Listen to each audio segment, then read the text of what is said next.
Bonjour, dans cette vidéo, nous allons parler de la clôture des comptes relatifs au titre. Alors, en principe, on se retrouve au 31 du 12 avec des comptes titres, charges de titres et produits des titres dans lesquels on peut trouver, par exemple, la valeur de notre portefeuille au début de l'année, plus tous les achats. De l'autre côté, on trouvera les ventes d'actions et d'obligations. On trouvera dans le compte charge de titres les frais de garde facturés par notre banque. Et puis, dans produits des titres, on peut trouver les dividendes bruts ou les intérêts bruts que nous méritons.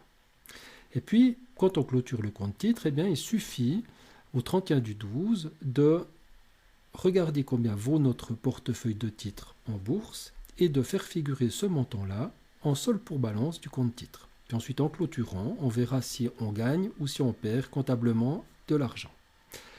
Alors, exemple, si on a un inventaire final de 7500 francs, on le place en solde pour balance dans notre compte titre et on clôture. En clôturant le compte, on se rend compte qu'il y a 12 500 francs au crédit et que 12 000 au débit, donc le total sera de 12 500. Pour équilibrer le compte titre, il suffit de mettre 500 francs du côté plus. Il s'agira d'une plus-value, notre portefeuille a pris de la valeur, qui finira dans le compte produit des titres par l'écriture titre à produit des titres. Ah voilà, on a clôturé nos comptes de titres.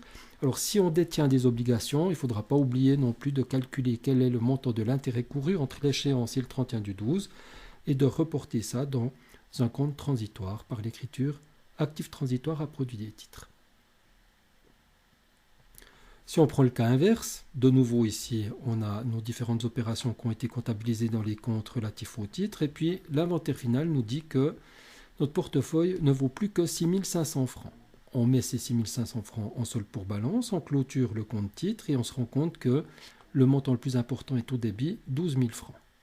Pour équilibrer, on est obligé de mettre 500 francs au crédit et là, c'est donc une perte, une moins-value qui va être comptabilisée dans le compte charge de titre. Donc dans ce cas-là, on va passer charge de titre à titre pour le montant de la moins-value. Et ici aussi, si on a un portefeuille avec des obligations, il faut comptabiliser l'intérêt couru sur nos obligations par l'écriture actif transitoire à produit des titres.